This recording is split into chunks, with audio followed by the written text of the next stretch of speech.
नमस्कार बच्चों, आज की इस हिंदी कक्षा में आप सभी का फिर से स्वागत है। आज हम कक्षा 8वीं की पाठ्य पुस्तक वसंत से पाठ संख्या 8 जो कि एक कविता के रूप में है, जिसका शीर्षक है यह सबसे कठिन समय नहीं, जिसकी कवयित्री जया जादवानी जी हैं, उसे हम पढ़ेंगे। मैं आपको इस कविता को समझाऊंगी।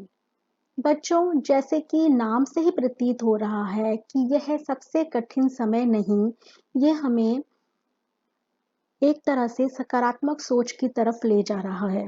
हमें उम्मीद ना खोने की शिक्षा दे रहा है। जैसे कि आप लोग देख सकते हैं कि आज का जो समय है, जो कि कोरोना काल है, इस समय पूरा विश्व कितनी बड़ी महामारी से जूझ रहा है। कितने ही लोग निराश हो चुके हैं कि उन्हें लगता है कि जिंदगी में कुछ बचा ही नहीं है, या वो सोचते हैं कि पता नहीं आगे उनका क्या होगा। लॉकडाउन हुआ, सभी लोग घर में रहे, थोड़ा कष्ट भी हुआ, तो कुछ लोग उम्मीद खो चुके हैं या कुछ लोग उम्मीद खो चुके थे। तो ऐसे लोगों के लिए यह कविता बहुत ही बड़ा संदेश लेकर आती है कि यह सबसे कठिन समय नहीं। मतलब आप ये मत सोचिए कि बस यही समय बहुत ही कठिन है, जिससे हम निकल नहीं सकते, यही सबसे बड़ी परेशानी है, क्योंकि उम्मीद की किरण कहीं ना कहीं जरूर है। यदि रात है तो दिन भी है, अगर दुख है तो सुख भी है। इसलिए हमें निराश नहीं होना है, हमें नहीं सोचना है कि ये जो बुरा समय है ये हमेशा रहेगा, कभी ना कभी ये टलेगा ही। तो इस कविता के माध्यम से कवियत्री जो हमें संदेश देना चाहती हैं, वो संदेश इस प्रकार से है कि ये जो कविता है ये हमें बताती है कि अभी कठिन समय नहीं है।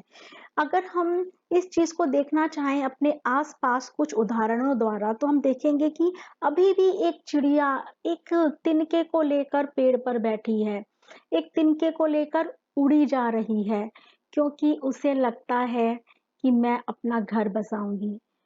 उसे लगता है कि ये दुनिया अभी जीवित है, अभी भी पेड़ों से पत्ते गिर रहे हैं और उनके नीचे कोई ना कोई खड़ा है, अर्थात कोई ना कोई है हाथ थामने वाला जो हमारी मदद कर सकता है।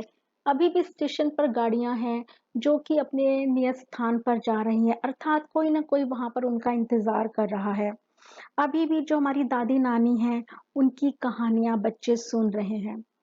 तो बच्चों, इसका मतलब ये है कि जो भी जीवन की सबसे प्रमुख और प्यारी घटना है वो हो रही है, जिससे हमें पता चल रहा है कि जीवन चल रहा है और इस जीवन में आगे और भी उम्मीदें हैं, आने वाला कल बहुत अच्छा होने वाला है। तो इसीलिए कविता में कहा गया है कि कठिन समय नहीं है, ये कठिन दौर, ये समय गुजर जाएगा। तो आइए कविता शुरू करते हैं।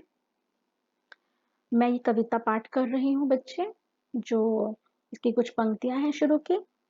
नहीं, यह सबसे कठिन समय नहीं, अभी भी दबा है चिड़िया की चोंच में तिनका, और वह उड़ने की तैयारी में है।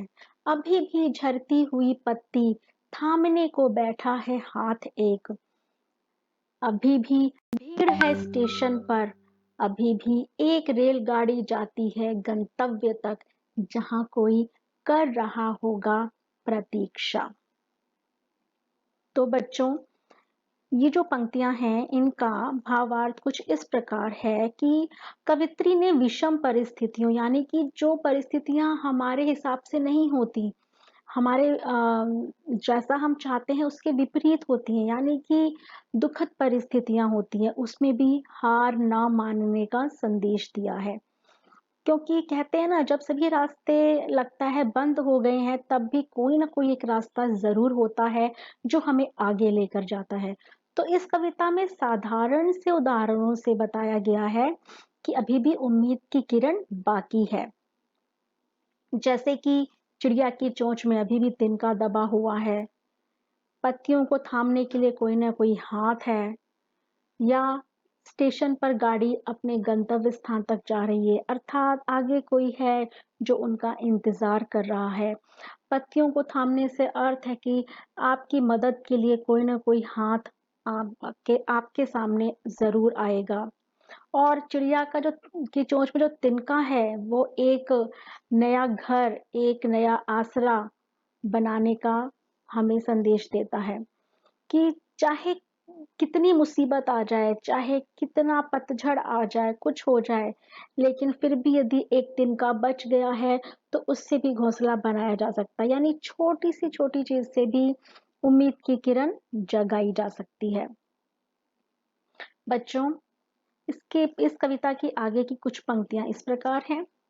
अभी भी कहता है कोई किसी को, जल्दी आ जाओ कि अब सूरज डूबने का वक्त हो गया।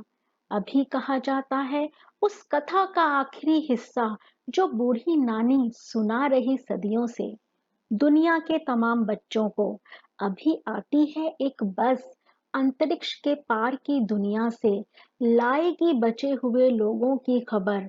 नहीं, यह सबसे कठिन समय नहीं। तो बच्चों, इन पंक्तियों में कवित्री ने बताया है कि जैसे कि ऊपर की पंक्तियों में उन्होंने उम्मीद जगाई है चिड़िया के द्वारा, गिरते पत्तों के द्वारा, रेलगाड़ी के द्वारा कि नहीं, अभी भी कहीं पर उम्मीद की किरण बाकी है। उसी प्रकार आगे की इन पंक्तियों में भी उन्होंने उन्हीं बातों को कहा है, उन्हीं संकेतों को बताया है कि अभी भी हमें उम्मीद की किरण नजर आ रही है। कि जैसे कि आपको ऊपर बताया गया है कि अभी भी कहता है कोई किसी को, जल्दी लौट आओ। बच्चे घर में अपने माता पिता के जल्दी आने का इंतजार करते हैं, या फिर जिनके घर के केवल पिता नौकरी करते हैं तो घर के बाकी सदस्य उनका इंतजार करते हैं, या बच्चे खेलने गए होते हैं तो माँ उनका इंतजार करती हैं और उन्हें बुलाती हैं, जल्दी आओ सूरज डूबने का वक्त हो गया है। अर्थात कि आपके घर में आपकी परवाह करने वाला कोई है, आप आपके लिए सोचने वाला, आपके लिए कुछ करने वाला, आपकी माँ के रूप में, पिता के रूप में, आपके रिश्तेदारों के रूप में। तो आपकी ज़िंदगी में, आपकी ज़िंदगी आपके पास है, आपके लोग आपके पास हैं, इससे बड़ी बात कुछ हो ही नहीं सकती। अभी भी आप सुनते होंगे, अभी भी हम यही मानते हैं कोरोना के समय में कि कोई बात नहीं, हमारे पास अच्छा खाने को नहीं है या ज़्यादा पहनने को नहीं है, लेकिन हमारे पास ज़िंदगी तो है। अगर हमारी ज़िंदगी बाकी रहेगी तो ये बाकी चीजें तो हम आगे चल के कमा लेंगे, पैदा कर लेंगे। तो एक उम्मीद है कि यदि जान है तो जहान है। तो वैसे ही इस कविता में बताया गया है कि छोटी छोटी चीजों से ही हमारी दुनिया बनती है। तो आगे उसमें एक और उदाहरण दिया गया है कि अभी भी बूढ़ी नानी दादी हमें कहानियां सुना रही हैं। अर्थात घर पर बड़े बुजुर्गों का एक सहारा है, उनका एक आशीर्वाद वाला हाथ है हमारे ऊपर। और अभी भी अंतरिक्ष पार की दुनिया से लाएगी बचे हुए लोगों की खबर। यहाँ पर जो अंतरिक्ष पार से जो एक बस आएगी, उसके द्वारा बताया गया है कि अभी भी हमें दूसरे ग्रहों के बारे में, यानी कि हमें अभी भी इस दुनिया के बाहर की दुनिया के बारे में भी जब खबर पता चल रही है, जब हम वहां तक जा सकते हैं, उनकी खबर ला सकते हैं। और मतलब इतना ज्यादा हमने अपने विज्ञान को बढ़ा लिया है, हम इतना आगे बढ़ गए हैं।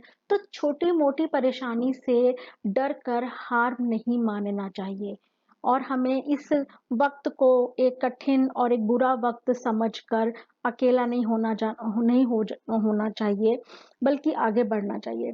आपने सुना होगा समाचार पत्रों में और न्यूज़ चैनल में आता है कि डिप्रेशन हो गया, लोग परेशान हो गए, लोगों ने आत्महत्या कर ली।